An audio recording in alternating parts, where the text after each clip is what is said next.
Students, welcome in Bishop Academy online classes. Students, today's topic is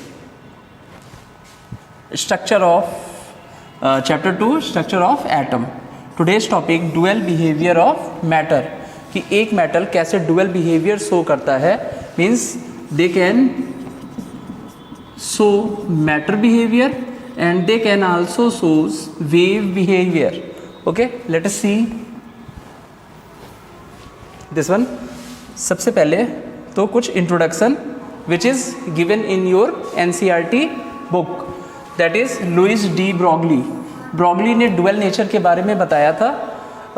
सबसे पहले Rutherford ने एक एटॉमिक मॉडल दिया, उसके बाद बोर ने भी एक एटॉमिक मॉडल दिया. After then Louis de Broglie ने जो डुअल बिहेवियर था, क्योंकि कोई भी जो मॉडल होता है वो एराइज तब होता है जब जो उसका प्रीवियस मॉडल रहता है. जैसे बोर्ड ने जो एटॉमिक मॉडल दिया था उसमें कुछ कमियां थी.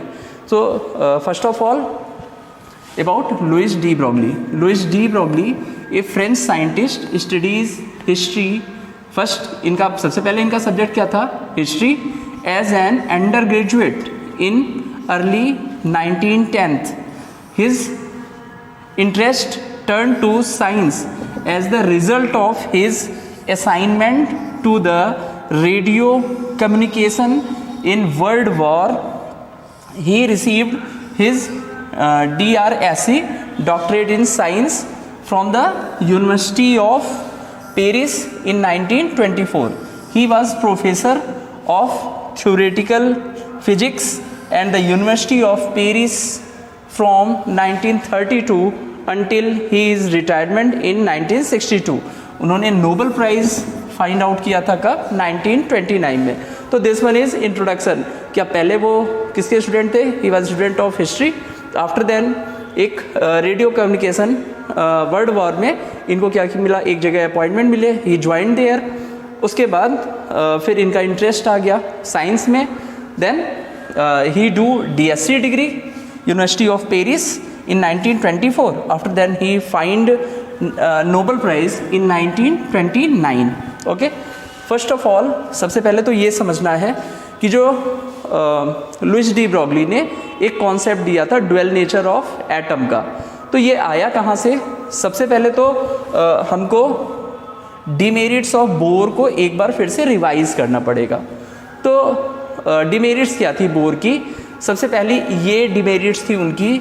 एक तो सबसे पहले कि hydrogen and hydrogen like atoms के लिए ही उनका जो बोर का मॉडल था या उनके जो स्पेक्ट्रम्स शो हो रहे थे वो हाइड्रोजन या हाइड्रोजन लाइक एटम के लिए ही शो हो रहे थे. जहाँ नंबर ऑफ इलेक्ट्रॉन्स ज़्यादा हो जा रहे थे या जिनका एटॉमिक नंबर ज़्यादा था वहाँ पे ये टोटली फेल हो जा रहे थे. मैंने एक्सप्लेन किया है what is hydrogen like atom. Means He+. ये क्या होगा? ये भी हाइड्रोजन लाइक एटम होगा. H number of electron 1, He+. यहाँ भी नंबर ऑफ इलेक्ट्रॉन क्या होगा? +1 ही होगा. Then Li2+. यहाँ भी नंबर ऑफ इलेक्ट्रॉन्स कितने होंगे? 1. तो ऐसे एटम के लिए तो इनके जो स्पेक्ट्रम्स थे वो सही शो हो रहे थे. आफ्टर देन दो चीज़ें हैं. एक इफेक्ट है आपका जीमान इफेक्ट, ठीक है, जीमॉन इफेक्ट, और दूसरा इफेक्ट जो है वो है आपका स्टार्क इफेक्ट. ये दोनों इफेक्ट वो क्या कर रहे थे? फाइंड आउट नहीं कर पा रहे थे. मीन्स जब मैग्नेटिक फील्ड या इलेक्ट्रिक फील्ड अप्लाई हो रही थी देन बोर का जो मॉडल था वो क्या हो रहा था? वहाँ पे फेल हो जा रहा था. या फिर बोर जीमान इफेक्ट और स्टार्क इफेक्ट क्यों होता है किसी एटम में या उसके स्पेक्ट्रल लाइंस में ये इफेक्ट क्यों होता है, ये वो क्या कर रहे थे? सही से एक्सप्लेन नहीं कर पा रहे थे. जो उनकी दूसरी डिमेरिट थी कि केमिकल बॉन्डिंग कैसे होती है, ये वो एक्सप्लेन नहीं कर पा रहे थे. एक और उनकी डिमेरिट्स थी. वो डिमेरिट्स ये थी उनकी कि मैटर बिहेवियर के बारे में तो वो बता दे रहे थे, बट वेव के जैसे अगर कोई भी एटम बिहेव करता है तो उसके बारे में भी ये सही से एक्सप्लेन नहीं कर पा रहे थे. तो these are two effect. First of all Zeeman effect कब दिया था? 1902 में दिया था. What is is effect? देखो अर्लियर क्लासेस में जब भी आप और क्लासेस में जाएंगे तो स्टार्क और जीमान और भी है, इन डिटेल है, बट जितना आपके काम लायक है in this lecture, in this chapter I will tell you कि कहाँ से कमी रह जा रही थी बोर के मॉडल में, that is splitting of a spectrum line into several components by the application of magnetic field. Means जब ये स्पेक्ट्रल लाइन शो हो रही थी, उस स्पेक्ट्रल लाइंस में जब भी मैग्नेटिक फील्ड, जीमान इफेक्ट ऐसे याद कर लेंगे आप कि मैग्नेटिक फील्ड है तो मैग्नेटिक मीन्स मैन से ही फॉर्म हुआ है, तो मैग्नेटिक इफेक्ट जब भी होगा तो कौन सा इफेक्ट होगा, दैट इज जीमान इफेक्ट. तो नॉर्मली जो जीमान इफेक्ट था उन्होंने ये कहा अगर हाइड्रोजन एटम्स के बारे में ही देखा जा रहा है तो हाइड्रोजन एटम नॉर्मली ये जो लाइन है ये लाइन ऐसे देती है, नॉर्मल स्पेक्ट्रा जब देती है हाइड्रोजन एटम नॉर्मल स्पेक्ट्रा जब देखता है तो सिंगल एक लाइंस देती है.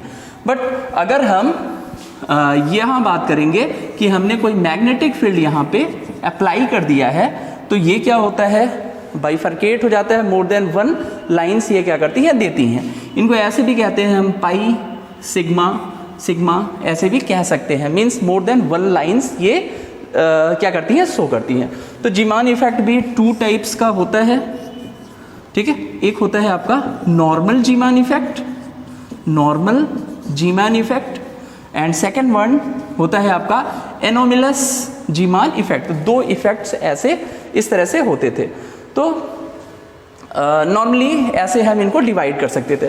तो सिंपली बोर ने कहा कि एक स्पेक्ट्रल लाइंस देती है बट मैग्नेटिक फील्ड जब भी अप्लाई कर दिया जाता है तो ये क्या करती है, more than one spectral lines देखती है. अब इसको वो सही से एक्सप्लेन नहीं कर पा रहे थे. एनोमिलस मीन्स हाइड्रोजन का तो ऐसे ही हो गया, सोडियम का भी हमको पता है कि 1896 और 1890 एंगस्ट्रॉम, इन दोनों एंगस्ट्रॉम में सोडियम क्या करता है, स्पेक्ट्रल लाइंस देता है. तो जब भी इसको देखा गया तो मैग्नेटिक फील्ड अप्लाई किया गया तो यहाँ करीब 5 to 6 लाइंस यहाँ पे हमको फाइंड आउट हो रही थी, 5 लाइंस फाइंड आउट हो रही थी. तो और जो सेकंड की बात थी, सेकंड में भी ऐसे ही था. जब 1890 एंगस्ट्रॉम का देखते हैं तो वहाँ भी 5 लाइंस हमको फाइंड आउट हो रही थी. कब, जब मैग्नेटिक फील्ड हम अप्लाई कर रहे थे.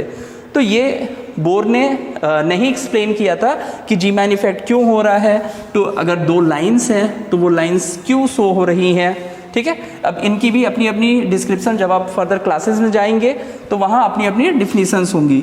ये जो पाई होगा, पाई के पैरेलल ही जो वेक्टर होगा, जो मैग्नेटिक फील्ड होगा वो अप्लाई होगा.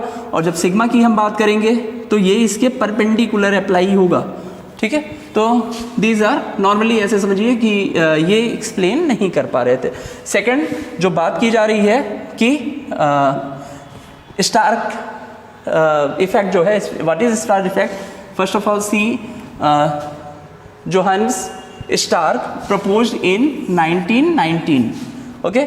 Splitting of spectral line into several components by the application of electric field. अब यहाँ जीमान इफेक्ट ने क्या बताया, जब मैग्नेटिक फील्ड अप्लाई हुआ तो वहाँ पे क्या हुआ, स्पेक्ट्रल लाइंस चेंज हो गई. सेम ऐसे ही जब मैग्नेटिक फील्ड हम अप्लाई करते हैं तो यहाँ भी जो स्पेक्ट्रल लाइंस होती हैं, you can C like this कि स्पेक्ट्रल लाइंस जो होती हैं यहाँ पे डिफरेंट हो जाती हैं कि मीन्स यहाँ 8, 9, 10, 11, 12, 13, 14 तक दिया हुआ है. तो स्पेक्ट्रल लाइंस यहाँ भी चेंज हो जाती है, एक की जगह बहुत सारी स्पेक्ट्रल लाइंस यहाँ पे शो होने लगती हैं. तो मीन्स अब यहीं से जो डी ब्रॉगली इक्वेशन था या डी ब्रॉगली ने जो बताया कि डुअल बिहेवियर शो करता है वो चीज़ें शुरू हो गई.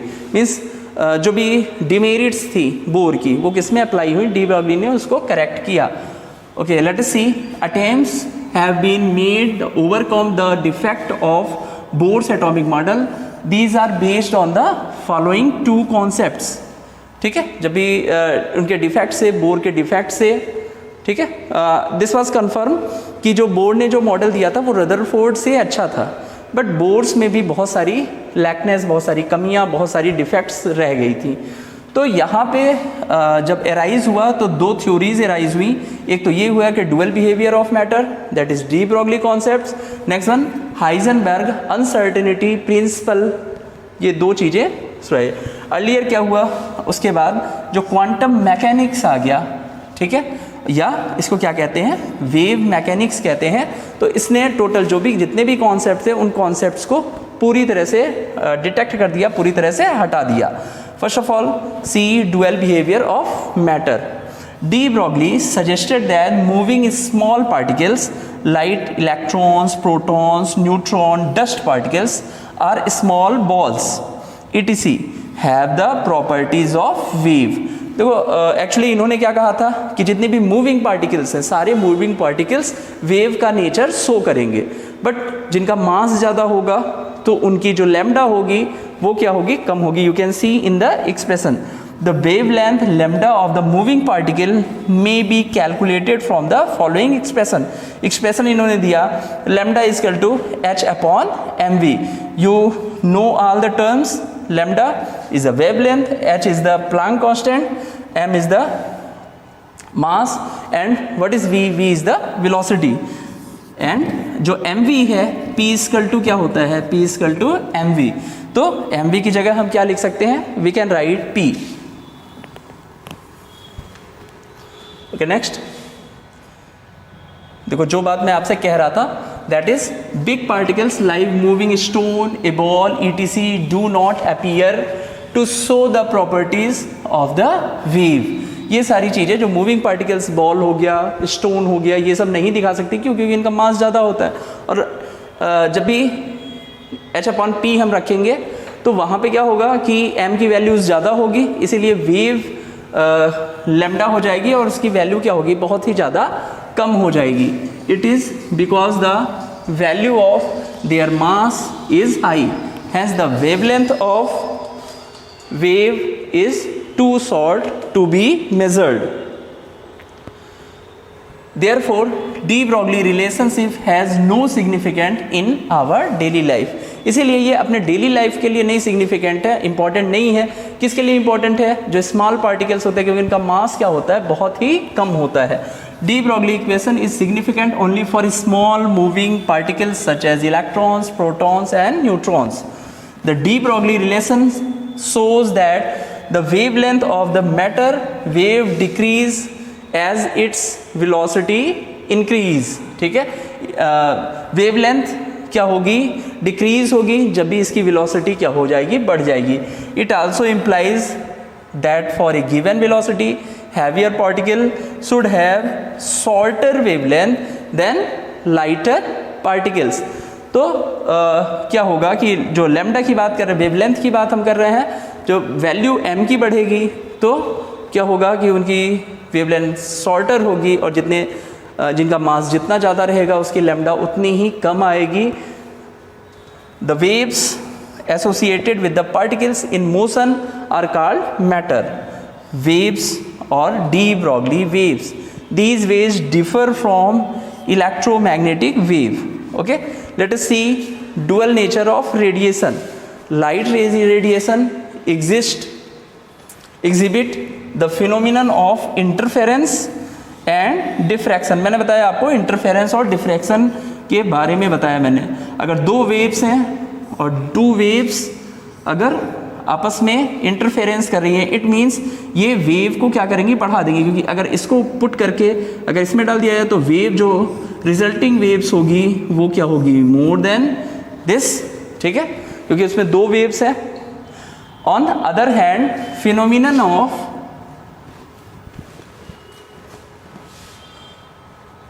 photoelectric effect shows that light radiation have particles nature।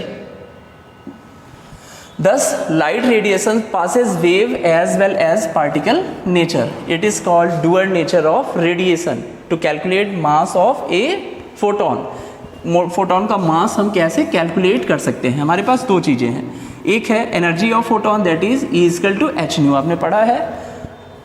Next one according Einstein क्या हो जाएगा, E equal to M C square. Now h nu equal to M C square. Okay, E equal to H nu and E equal to M C square, then h nu equal to M C square, we can write it. ठीक है, H nu equal to M C square. और जब m की value ली जाएगी यहाँ से तो m equal to क्या हो जाएगा, एच न्यू अपॉन सी स्क्वायर। ठीक है, h nu upon c square. Then nu is equal to c by lambda. This one nu is equal to c by lambda and m is equal to h upon c lambda. Expression third, this one. Okay, यहाँ c cancel हो जा रहा है, see this one, ठीक है, सी lambda या फिर इसको एच सी लैम्डा, न्यू की वैल्यू अगर हम रख देंगे यहाँ पे, न्यू की वैल्यू क्या है, सी अपॉन लैम्डा, तो यहाँ सी और वो सी कैंसिल हो जाएगा क्योंकि ये बनेगा एच सी बाई लैम्डा, तो यहाँ जो सी स्क्वायर है यहाँ एक सी कैंसिल हो जाएगा, फाइनली हमको क्या मिलेगा, H upon C lambda. Okay, expression 3 and 4 may be used to calculate the mass of photon. C is the velocity of light radiation. This expression should be calculated the mass of a matter particle. In such case, C is replaced by velocity of material particles.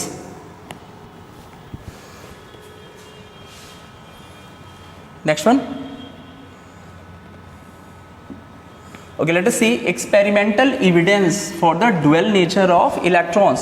Experimental evidence हम कैसे दे सकते हैं. Okay, एक एक point है उस पर सब पे डिस्कशन करेंगे हम. First of all particle nature of electron की, पार्टिकल नेचर कौन से, दोनों नेचर के बारे में बात करेंगे, पार्टिकल्स नेचर के बारे में बात करेंगे, why it is so particle nature. Second one, why it is so as a wave nature. Okay, first of all first one, a beam of electron rotates a pin wheel placed in their path. जब एक experiment हम कर रहे थे और हमने ये बताया कि डिस्चार्ज ट्यूब में जो इलेक्ट्रॉन्स होते हैं, इलेक्ट्रॉन्स क्या करते हैं कि एक स्ट्रेट लाइंस में चलते हैं, तो यहाँ हम एक एक्सपेरिमेंट शो कर रहे थे. वहाँ पे क्या हो रहा था कि ये जो व्हील है एक बीच में इसके पाथ में एक हमने क्या लगा दी, व्हील लगा दी. तो यहाँ पे क्या होगा कि जब हमने व्हील लगा दी, यहाँ माइनस है, यहाँ क्या है आपका प्लस है, तो जब हमने बीच में व्हील लगा दी तो व्हील क्या कर रहा, रोटेट होने लगा. तो रोटेट होने लगा इसका मतलब क्या है कि हर इलेक्ट्रॉन्स के पास क्या है, अपना एक मास होता है. That's why A beam of electron rotate A pin wheel placed in their path. Next one, photo electric effect proves particle nature of radiation. जो फोटो इलेक्ट्रिक एक इफेक्ट बताया था कि इलेक्ट्रॉन्स में फोटो इलेक्ट्रिक इफेक्ट होता है, वो क्या करता है, फोटोग्राफिक प्लेट्स को क्या करता है, एक तो सबसे पहले उसको इफेक्ट करता है, ठीक है. दूसरा क्या है, जब भी फोटॉन्स पड़ते हैं, जब भी सन रेज डाली जाती है, पर्टिकुलर कुछ मेटल्स ऐसे होते हैं जो इलेक्ट्रॉन्स को क्या करते हैं, निकालते हैं. तो वहाँ ये नेचर क्या प्रूव कर रहा है, ये दोनों चीज़ें प्रूव कर रही हैं कि क्या उसका जो मैटर है वो क्या है, किस नेचर का है, that is the particle nature. Next one, if an electron strike a zinc sulfide screen, a spot of light called scintillation, ठीक है. या फिर यहाँ हम ये भी कह सकते हैं जो फ्लोरोसेंस एक होता है, तो वो क्या होता है, फ्लोरोसेंस हमारा फाइंड आउट करता है, ठीक है. स्किंटिलेशन मीन्स जैसे हमारा फ्लोरोसेंस फाइंड आउट हो रहा है, जिंक सल्फाइड की यहाँ हमने क्या लिया था, एक फ्लोरोसेंट मटेरियल हमने लिया था. जब भी ये यहाँ पे स्ट्राइक कर रहा था तो यहाँ पे एक चमक शो हो रही थी, दैट इज. तो ये क्या प्रूव कर रहा है कि ये वेव नहीं है, ये वेव के कैरेक्टर्स नहीं है, ये कैरेक्टर्स किसके हैं, ये कैरेक्टर्स हैं पार्टिकल नेचर के, क्योंकि वहाँ कुछ ना कुछ तो स्ट्राइक किया है. Next one, Thomson determined the ratio of e upon m ratio. Thomson ने, मैंने आपको बताया है प्रीवियस वीडियोस में कि अपॉन एम की वैल्यू इन्होंने डिटरमाइन की थी. तो ई अपॉन एम की वैल्यू डिटरमाइन की थी, इसका मतलब क्या है कि उसमें चार्जेस भी हैं और मास भी है, और किसी के पास अगर मास है तो वो वेव नेचर नहीं है, that is the particle nature. Next one, wave nature of electron. This one, wave nature of electron. It was confirmed by the experiments of deviation and Germer. A beam of electron is allowed to fall the surface of a nickel crystal. Okay, the scattered and reflected rays produce dark and bright concentric rings on the screen similar to those produced by X-rays. Since X-rays मैंने बताया था आपको कि जिनका atomic mass ज़्यादा हो, melting point ज़्यादा हो, जब भी उनमें क्या किया जाता है, एक इलेक्ट्रॉन की बीम डाली जाती है तो वहाँ से एक्स रेज निकलती हैं, ठीक है. और ये एक्स रेज जो कैरेक्टर शो करती हैं, वो किसका कैरेक्टर शो करती हैं, वेव कैरेक्टर को शो करती हैं. वी कैन सी दिस कि इलेक्ट्रिक बल्ब है, इलेक्ट्रॉन बीम ठीक है, ये क्या है, यहाँ पे इलेक्ट्रिकल फील्ड लगाई गई है। अब यहाँ जो स्लिट है, स्लिट के थ्रू, ठीक है, पास आउट कराया जा रहा है निकल क्रिस्टल्स पे, और जो निकल क्रिस्टल्स तो दे रहे हैं वो क्या होते हैं, डिफ्रैक्शन रिंग बना रहे हैं, दिस वन डिफ्रैक्शन रिंग्स बना रहे हैं। अब ये क्या शो कर रहा है, ठीक है, ये डेविएशन और जर्मर था, जर्मर थे जिन्होंने क्या बताया कि डिफ्रैक्शन एक्सपेरिमेंट ये शो कर रहा है कि एक रिंग फॉर्म कर रहा है जो डिफ्रैक्शन रिंग्स शो हो रही हैं। Next one, the wave length of waves associated with moving electron determined by diffraction experiment are found to be an agreement with values predicted by de Broglie relation. The de Broglie concept has been applied in the concentration of electron microscope to measure the size of very small object. Actually जो board ने जो model दिया था वो model पहले का था और उस समय तक उतनी पावरफुल स्पेक्ट्रोस्कोपी डेवलप नहीं हो पाई थी। लेटर ऑन एक्सपेरिमेंट्स हुए, बहुत सारे अच्छी अच्छी टेक्निक्स हमारे पास आ गई, तो वहाँ से क्या हुआ, जो ये जीमान इफेक्ट और स्टार्क इफेक्ट, ये दोनों इफेक्ट बताए गए हैं, ये दोनों इफेक्ट वहीं से फाइंड आउट हमको हुए कि नहीं, बोर मॉडल्स जो है उसमें कुछ ना कुछ कमियां हैं। ओके, दिस इज, ये क्वेश्चन पूछा जाता है आपसे, difference between matter wave and electromagnetic wave, ठीक है, दोनों में डिफरेंस क्या है, मैटर वेव में और इलेक्ट्रोमैग्नेटिक वेव में क्या डिफरेंस है। First, matter waves are not associated with electrical and magnetic field. जो मैटर वेव होते हैं वो इनसे एसोसिएटेड नहीं होते हैं। जब इलेक्ट्रोमैग्नेटिक वेव की बात की जाती है, ठीक है, सिंपली कंपैरिजन है ये, एक मैटर वेव, जो मैटर है, मैटर के पास वेव जैसा नेचर होगा, और एक जो प्योर इलेक्ट्रोमैग्नेटिक वेव है, इन दोनों के बीच में प्योर एक कंपैरिजन है। इलेक्ट्रोमैग्नेटिक वेव की बात करेंगे तो ये एसोसिएट रहते हैं किससे, इलेक्ट्रिक वेव से और मैग्नेटिक फील्ड से, दोनों से, वहीं इनका सोर्स होता है। This one, second, these require to medium for propagation, they can not pass through the vacuum. ये वैक्यूम के थ्रू क्या हो सकते हैं, पास नहीं हो सकते। कौन सा, मैटर वेव। और इलेक्ट्रोमैग्नेटिक वेव कोई मीडियम इसको रिक्वायर्ड नहीं होती है, these can pass very easily in vacuum. Next one, different matter waves travel with different velocity. यहाँ जब मैटर वेव की बात करेंगे तो different matter wave different velocity से चलते हैं।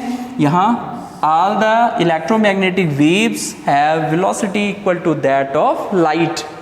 Next one, the wavelength is given by lambda is equal to h upon mv, या ऐसे भी लिख सकते हैं lambda is equal to h upon p. Next यहाँ पे इलेक्ट्रोमैग्नेटिक वेव की बात करेंगे तो lambda is equal to c by new.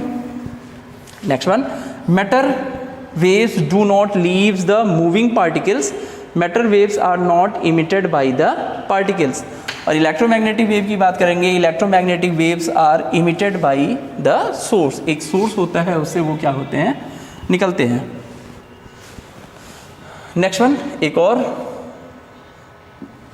यहाँ डिफरेंस या distinction between particle and wave, particle और वेव में अंतर क्या होता है। Particles, a particles a well-defined position in space. It means the position of the particles is localized. The position of a sand particles or ball is localized in space. Means ball या sand का जो space होता है उनका localization होता है, वो क्या होता है, that will be fixed. But अब wave की हम बात करते हैं तो एक wave अगर गई तो दूसरी wave उसको follow करने आ जाती है। तो यहाँ पे क्या होता है, सिमिलरली एक सिंपल सा एग्जांपल है, जब हम स्विमिंग पूल में जब हम कोई पार्टिकल फेंकते हैं तो वहाँ क्या होता है, एक वेव्स निकलती है, या फिर किसी भी नदी में हमने एक पत्थर फेंका तो वहाँ वेव्स निकलती है। अब एक वेव्स का डीलोकलाइजेशन दूसरी जगह पे हुआ और उसके पीछे उसको फिल करने एक और वेव आ जाती है, तो यहाँ क्या होता है, इसका डीलोकलाइजेशन होता है। बट यहाँ क्या होता है, उसका डीलोकलाइजेशन नहीं होता है जब तक कोई फोर्स नहीं लगाया जाए, तब तक वो ऐसे ही पोजीशन करते हैं, position will be fixed. Next one, when a given space is occupied by the particles, this space can not be occupied by any other particles at the same time. यहाँ स्पेस नहीं ले सकते हैं। Do not interference with each other, here two और more waves can exist simultaneously in the same space, एक ही जगह पे एक से ज़्यादा वेव्स भी क्या होता है साइमल्टेनियसली रह सकती हैं. The waves can interfere. Next one, when A number of particles are present in the given space, the total number of particles is exactly equal to their sum. Sum is neither more nor less.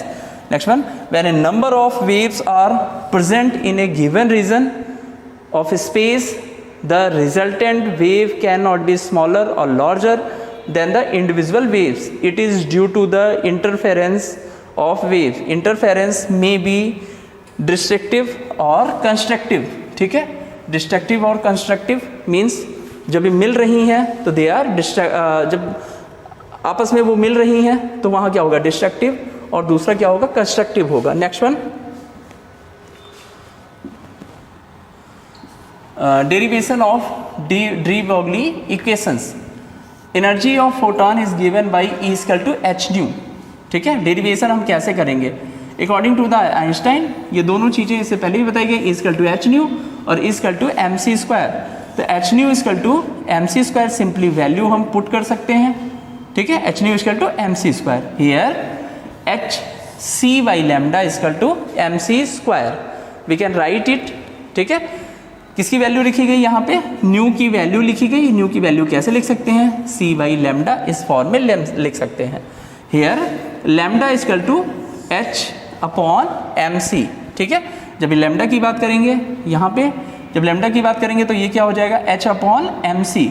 ये सी और इसका एक cancel हो जाता है. ठीक है, where M equal to mass of photon. Here C is the velocity of radiation, nu is the velocity of material particles, then lambda equal to H upon M V. और एच अपॉन एम वी अभी बताया आपको, M V equal to P. ठीक है, ये लिख सकते हैं वेयर सारे टर्म्स आपको पता है, what is M, what is new.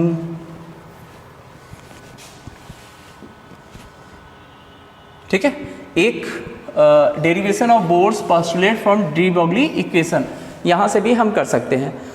तो वेव है, एक वेव है. वेव कैसे चल रही है, अगर इसको हम सर्कुलर माने तो ये क्या कर रहे हैं, ये नीचे भी जा रहे हैं. मीन्स यहाँ पे क्या हो रहा है, दोनों चीज़ें हमको फाइंड आउट हो रही हैं. कौन सी दोनों चीज़ें, एक हमको क्रस्ट भी मिल रहा है और ट्रॉप्स भी मिल रहे हैं हमको. दोनों चीज़ें हमको फाइंड आउट हो रही हैं. मीन्स ये सर्कल के अंदर भी जा रहे हैं और ऊपर भी आ रहे हैं. ठीक है, okay, thank you for watching. For any doubt और questions message me in Google classroom.